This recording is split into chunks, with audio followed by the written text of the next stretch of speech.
Hello students, I hope all of you will be very fine. Students, today our subject is computer oriented numerical analysis for BCA third semester.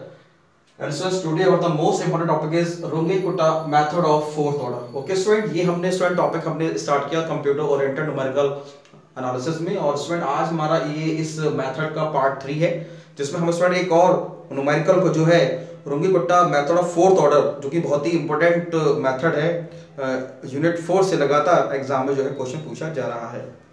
ठीक है students, तो student आज जो है हम आपका ये जो क्वेश्चन जो मैं आपको सॉल्व कराने जा रहा हूँ ये 2000 एक मिनट में देख लेता हूँ कौन सा पेपर है ये। हाँ 16-17 2016-17 का ये पेपर है आपका BCA और थर्ड सेमेस्टर का कंप्यूटर ओरिएंटेड न्यूमेरिकल एनालिसिस में जिसमें ये क्वेश्चन स्टूडेंट आपका पूछा गया है। ठीक है स्टूडेंट्स, काफी इंपॉर्टेंट क्वेश्चन है तो स्टूडेंट आप जरा क्वेश्चन को जरा समझने की कोशिश कीजिए। स्टूडेंट जो मैं आपको करा रहा हूं देखिए जरा क्वेश्चन है स्टूडेंट्स हमारा, क्वेश्चन को स्टूडेंट मैं लिख रहा हूं, आप देखिए तो क्वेश्चन है हमारा find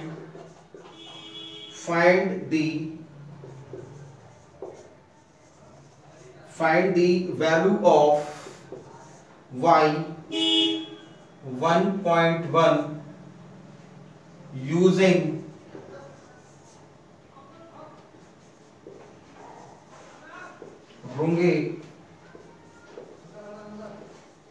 Runge-Kutta method of fourth order given that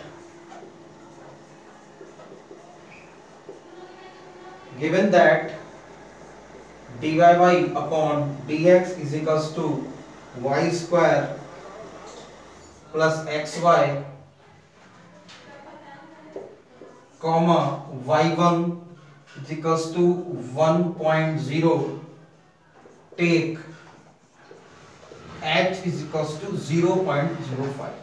ये स्टूडेंट आपका क्वेश्चन है जो कि 2016-17 के जो आपका पेपर था BCA third semester computer oriented numerical analysis का, उसमें स्टूडेंट ये पूछा गया Runge Kutta method of fourth order. Okay students, तो आज इस क्वेश्चन को स्टूडेंट हम जो है सॉल्व करने जा रहे हैं। इसको आप जरा स्टूडेंट अच्छे से समझिए। अब देखिए इस क्वेश्चन में स्टूडेंट सबसे पहले जो हमें चीजें गिवन है उसको सबसे पहले हम स्टूडेंट्स हम नोट करेंगे कि हमें क्या क्या हमें इसमें गिवन। सबसे पहले आप स्टूडेंट क्वेश्चन में यही करें कि जो चीज आपको गिवन है पहले उनको आप अच्छे से नोट कर ले, समझ लें कि आपको उसमें कैसे इसको निकालना है। चलिए तो स्टूडेंट सबसे पहले हम लिखते हैं फंक्शन दे रखा है हमारा fx, y वो है y स्क्वायर प्लस xy। तो ये तो स्टूडेंट हमारा हो गया फंक्शन। ठीक है, इनिशियल कंडीशन हमारी स्टूडेंट ये गिवन है तो हमारा जो है ये बीच की वैल्यू होती है आपकी x0 की और ये होती है y0 की, यानी x0 हमारा गिवन है 1 और y0 हमारा गिवन है 1। ठीक है, तो हमारा जो है y1 और x1 दोनों स्टूडेंट हमारा क्या है, हमारा जो है अपने y यानी x0 और y0 हमारा क्या है, दोनों हमारा 1 गिवन है और हमारा जो h है यानी इंटरवल की जो विड्थ है वो है 0.05। ये स्टूडेंट हमारा गिवन है। ठीक है स्टूडेंट्स, चलिए अब देखिए स्टूडेंट जो उसमें सबसे जो पहले जो बहुत ही इंपॉर्टेंट बात जो समझने वाली है वो ये है कि देखिए यहाँ पे कह रहा है find the value of y bracket में 1.1 पे आप वैल्यू आप निकाले। 1.1 का मतलब क्या है, यानी कि x की जो वैल्यू है x की वैल्यू 1.1 पे y की वैल्यू क्या होगी, यानी फंक्शंस की वैल्यू क्या होगी, ये हमें मतलब जो है सॉल्व करना है। तो 1.1 using Runge Kutta method of fourth order. ठीक है, अब देखिए स्टूडेंट इसमें जो सबसे इंपॉर्टेंट बात है जो कि समझने वाली बात है वो ये है कि भाई हम इसमें कितने अप्रोक्सीमेशन तक हम निकालेंगे। अब देखिए स्टूडेंट इस क्वेश्चन में आपको h की वैल्यू गिवन है, h हमारा गिवन है 0.05। ठीक है, h हमारा कितना गिवन है 0.05 और देखो x0 हमारा कितना है वो है हमारा 1 है। तो सपोज दैट अगर अगर हम x1 मान लो हम निकालें तो x1 हमारा क्या हो जाएगा, x1 हमारा होगा x0 प्लस h।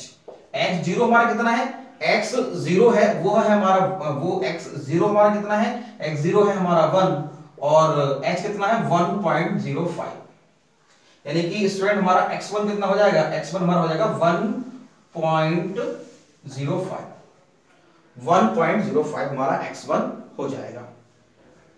ठीक है, ठीक है स्टूडेंट्स, तो कहने मतलब क्या है कि हम इसमें कितने इंटरवल तक सॉल्व करेंगे। जैसे कि स्टूडेंट आप जरा इसमें जरा ध्यान दीजिए कि हम लिखते थे x0 x1 x2, है ना।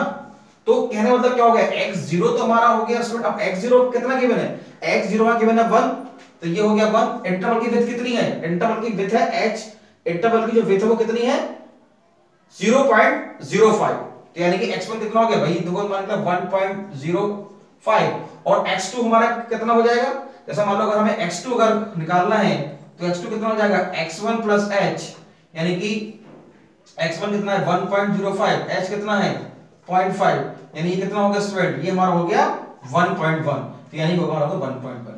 ठीक है, हाँ। तो कहने मतलब क्या हो गया, कहने मतलब ये हो गया कि इसमें स्टूडेंट जो हमें अप्रोक्सीमेशन जो हम निकालेंगे उसमें हम दो अप्रोक्सीमेशन, देखिए ये जो हमारा x0 है ये तो हमारा गिवन है ये, तो स्टूडेंट इसमें आपको ध्यान रखना है, इसमें आपको कंफ्यूज नहीं होना है। x0 से यहाँ पे ये मतलब नहीं है, कहना मतलब यह है x1 और x2, x1 और x2 से ही हमारा जो है मतलब है, कहना मतलब यह है कि हम इसमें y1 और y2 तक हम इसमें कैलकुलेट हम करेंगे। ठीक है, हाँ। तो ये आपको जो है वो ध्यान देना है यहाँ पे। चलिए, तो ये स्टूडेंट हालांकि मैंने आपको समझाने के लिए लिखा है कि ये जो 1.1 है इसका क्या मतलब है, ये 1.1 जो बीच में ये लिखा हुआ है कि हम जैसे इससे पहले वाले जो क्वेश्चन में स्टूडेंट जो कराया था जो पार्ट 2 था उसमें हमने केवल y1 करा था हमने कैलकुलेट, क्यों, क्योंकि उसमें स्टूडेंट हमें एक ही वैल्यू हमें जो है मतलब गिवन थी। ठीक है, अब इसमें जो है 1.1 है, यानी कि और हमें इंटरवल कितना दे रखा है, इंटरवल जो दे रखा है वो 0.05 है। जब स्टूडेंट हमें ये इंटरवल गिवन ना हो, आप देखते हैं इससे पहले वाला जो क्वेश्चन जो मैंने स्टूडेंट आपको कराया कि जो कि 2018-19 के पेपर में आई थिंक पूछा गया, हाँ, जो क्वेश्चन मैंने आपको कराया था इससे पहले वाले उसमें जिसमें, हाँ, तो उसमें स्टूडेंट क्या था कि आपको स्टूडेंट एच गिवन उसमें नहीं था, उस क्वेश्चन में एच गिवन नहीं था, और तो हमने उसमें क्या किया था कि इसमें हमने एच 0.2 यानी कि जो कि हमारी x की जो वैल्यू जो हमारी गिवन थी जिसपे हमें निकालना था x इक्वल टू 0.2, तो हमारी जो उसको हमने h इक्वल टू 0.2 हमने उसको कंसीडर कर लिया था, है ना।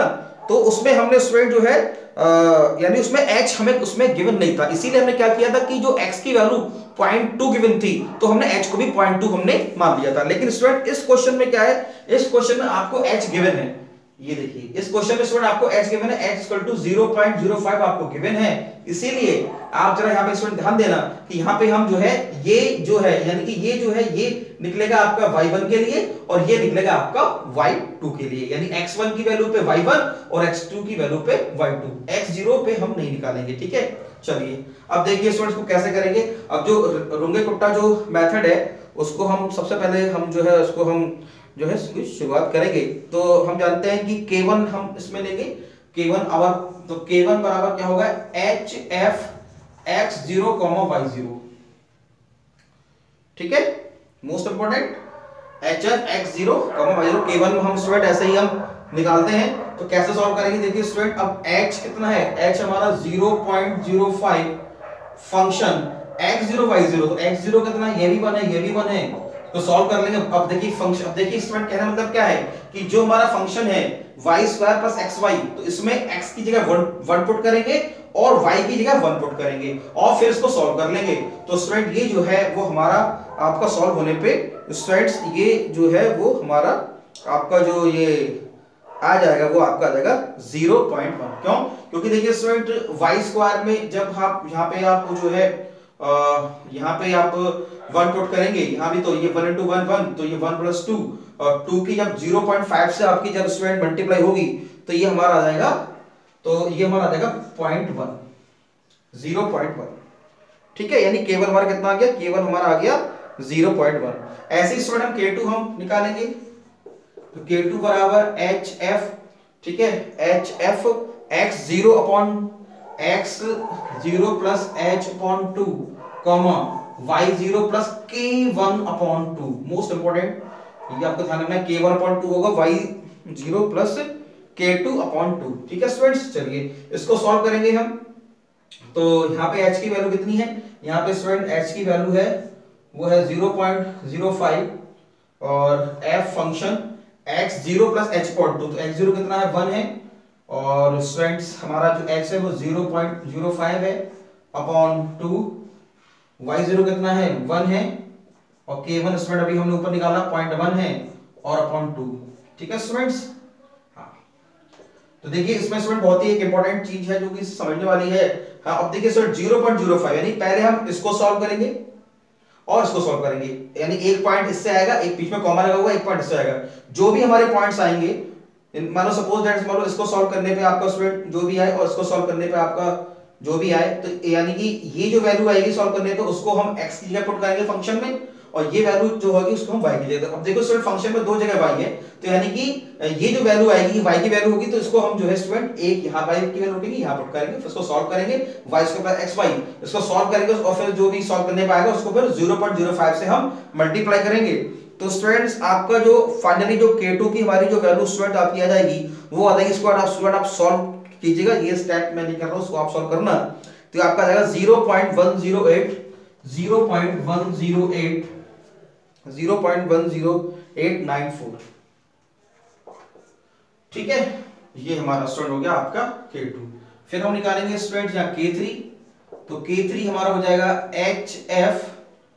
ठीक है, k3 हमारा हो जाएगा hf, तो यही स्टूडेंट सेम होगा x0 plus h upon 2 comma y0 plus k2 upon 2। ध्यान रखना है स्टूडेंट, यहाँ पे क्या हो जाएगा k2 अपॉन 2, तो हम वैल्यूज रखेंगे 0.05 function 1 plus 0.05 upon 2 comma y0 1 plus और k2 अपॉन 2, यानी k2 स्टूडेंट की वैल्यू आई कितनी 0.10894 अपॉन 2। ऐसे स्टूडेंट्स को हम पूरे को सॉल्व करेंगे, इसको सॉल्व करेंगे तो एक पॉइंट निकलेगा, इसको सॉल्व करेंगे तो पॉइंट निकलेगा, तो इसको हम लिखेंगे फंक्शन में x की जगह और इसको पुट करेंगे y की जगह, इसको सॉल्व करेंगे और सॉल्व करने के बाद उसकी 0.05 से मल्टीप्लाई करेंगे। तो स्टूडेंट हमारा k3 जो हमारा आपका k3 है, स्टूडेंट्स हमारा k3 हमारा आ जाएगा 0.109637। ठीक है स्टूडेंट्स, ऐसे ही फिर हम स्टूडेंट्स k4 हम यहाँ पे स्टूडेंट हम निकालेंगे, k4 हम निकालेंगे, तो k4 हमारा स्टूडेंट्स हो जाएगा, वो हो जाएगा hf x0 प्लस h, बहुत ही important, hf x0 plus h comma y0 plus k3, y0 plus k3। ठीक है, तो देखिए स्टूडेंट आप देखिए एक स्टेप ये है, दो स्टेप लगभग सेम ही है, और फिर ये हमारा थोड़ा सा इसमें h जोड़ देंगे, इसमें k3 जोड़ देंगे, इसमें नीचे 2 से डिवाइड नहीं करना है दोनों में, ये ध्यान रखना है k4 में। तो इसको सॉल्व कर लेंगे, तो ये 0.05 x0 1 प्लस 0.05 कॉमा और y0 1 प्लस 0.109637। ठीक है, तो इसको सॉल्व करेंगे स्टूडेंट, एक पॉइंट इससे आएगा निकल के, एक पॉइंट इससे, और फिर दोनों को इसको हम रखेंगे x की जगह और इसको हम रखेंगे सॉल्व करके y की जगह, सॉल्व करेंगे इसको और उसको फिर 0.05 से हम मल्टीप्लाई करेंगे। तो स्टूडेंट फाइनली हमारा जो आंसर जो हमारा जो आ जाएगा, मतलब फाइनली नहीं, फाइनल मतलब k4 हमारा आ जाएगा 0.11 एंड 9821। ठीक है स्टूडेंट, उसको आप सॉल्व कीजिएगा तो आपकी ये बनी, यानी k1 k2 k3 k4 हमारे पास आ गए। अब हम निकालेंगे स्टूडेंट डेल्टा y, तो डेल्टा y निकालेंगे क्या है स्टूडेंट 1/6। स्टूडेंट्स को आप याद कर लीजिए, बहुत ही इंपॉर्टेंट है ये method, 1/6 k1 plus 2k2 plus 2k3 plus k4, k1 plus 2k2 plus 2k3 plus k4, मतलब कहने मतलब ये स्टूडेंट जो आपकी वैल्यूज आई हैं, k1 की वैल्यू आपकी ये हो गई, k2 की है, k3 की है, k4 की है, इन चारों को, यानी k1 की वैल्यू तो हम यहाँ पुट करेंगे, फिर k2 की वैल्यू 2 से मल्टीप्लाई करके यहाँ पर रखेंगे, k3 की वैल्यू 2 से मल्टीप्लाई करके यहाँ रखेंगे, k4 की वैल्यू रखेंगे, सबको जोड़ेंगे और 6 से हम डिवाइड करेंगे। तो स्टूडेंट्स हमारा जो ये जो डेल्टा y हमारा ये निकल के आ जाएगा, ये आ जाएगा 0.109496। तो ये स्टूडेंट हमारा है डेल्टा y। अब हमारा पहला अप्रोक्सीमेशन y1, यानी कि जो कि स्टूडेंट आपका किसके लिए होगा, जो कि आपका होगा 1.105 के लिए, यानी x1 की वैल्यू जब 1.05 होगी, यानी कि यहाँ पे आप चाहे तो स्टूडेंट ले सकते हैं जब x1 की वैल्यू 1.05 होगी तब y1 हमारा हो जाएगा, क्या होगा, तो स्टूडेंट बहुत ही important, y0 plus delta y। ठीक है, y1 बराबर y0 plus delta y। y0 कितना है, 1 है, और डेल्टा y स्टूडेंट अभी हमने ये निकाला 0.109496। तो स्टूडेंट हमारा जो y1 हमारा जो आ जाएगा वो हमारा जाएगा 1.109496। ये स्टूडेंट हमारा y1 आया। ठीक है, यानी x1 की 1.05 पे ये हमारा y1 आ गया। ठीक है स्टूडेंट्स, हाँ, तो ये स्टूडेंट बहुत ही इंपॉर्टेंट स्टूडेंट क्वेश्चन है जो उसमें जो गिवन है। तो आप स्टूडेंट इसकी वर्किंग को आप समझिए कि ये कैसे जो है सॉल्व किया गया है और कैसे जो है इसको हमने किया हुआ है। ठीक है स्टूडेंट, एक बार स्टूडेंट मैं चेक कर लेता हूँ कि पूरा शो हो रहा है कि नहीं आपको। हाँ स्टूडेंट शो हो रहा है। ठीक है, तो स्टूडेंट इस पार्ट में जो है हमने ये जो है सॉल्व कर लिया। चलिए स्टूडेंट इसको हम y2 को भी हम जो है सॉल्व कर लेते हैं। तो हालांकि स्टूडेंट्स चलो सॉल्व कर लेते हैं इसको हम। y2 देख लीजिए स्टूडेंट्स। यस स्टूडेंट्स, ये y1 मैंने सॉल्व कर दिया है। ठीक है, तो हमारा ये यानी कि जब हम नेक्स्ट अप्रोक्सीमेशन हम निकालेंगे, हम y2 जो हम निकालेंगे, तो उसमें हमारा जो है अगला स्टेप हमारा क्या होगा। तो देखिए अगला जो हम फॉर्मूला जब हम स्टूडेंट, चूंकि इसमें अभी हमारा 1.1 है, क्योंकि ये वैल्यू जो हमारी निकली है ये निकली है 1.05 के लिए। x1 की वैल्यू जो 1.05 तो ये होगा। अब हमें x2 की वैल्यू 1.1 के लिए हमें निकालना है, यानी कि फिर हम जो है k1 k2 k3 k4 हम निकालेंगे। तो y1 तो स्टूडेंट कहने का मतलब ये तो हमारा आ गया y1, और x1 स्टूडेंट हमारा यानी कि हम निकाले अब x1। तो x1 स्टूडेंट देखिए कहना मतलब क्या है, देखिए बहुत ही एक इंपॉर्टेंट चीज है जो कि स्टूडेंट आपको समझनी है कि हम फार्मूले में अब हम x1 की जगह हम जो है क्या पुट करेंगे। तो x1 की जगह क्या पुट करेंगे स्टूडेंट, जैसे मैंने आपको निकाला कि x1 कैसे निकालेंगे, x1 निकालेंगे x0 प्लस h करके, x0 प्लस h करके, यानी कि 1 प्लस x0 कितना है 1 है और h कितना 0.05, यानी x1 बराबर हो गया 1.05। यानी कि अगला जो हम अप्रोक्सीमेशन जो हम निकालेंगे, यानी कि जब x2 की वैल्यू 1.1 होगी तब y2 की वैल्यू क्या होगी उसके लिए। तो उसमें हम स्टूडेंट जो है जैसे यहाँ पे हमने x0 y0 तो उसमें हम x1 की जगह पुट करेंगे 1.05 और y1 की जगह पुट करेंगे 1.109496। ओके स्टूडेंट्स, तो ये एक बहुत ही यानी कि x1 की जगह पुट करेंगे 1.05 और y1 की जगह पुट करेंगे 1.109496। ठीक है स्टूडेंट्स, तो इसको हम जो है स्टूडेंट्स इस पार्ट में स्टूडेंट मैं इसका केवल जो है x1 ही के लिए मैंने सॉल्व किया है। नेक्स्ट लेक्चर में स्टूडेंट जो है मैं इसके लिए आपको सॉल्व करूंगा। तो आप स्टूडेंट दोनों लेक्चर को आप कंबाइन करके आप देखें। ठीक है, ये पार्ट 3 है। पार्ट 4 में इसका ये जो बचा हुआ जो हमारा जो पार्ट है यानी कि x2 1.1 के लिए उसको मैं लेके आऊंगा। ठीक है students, thank you very much.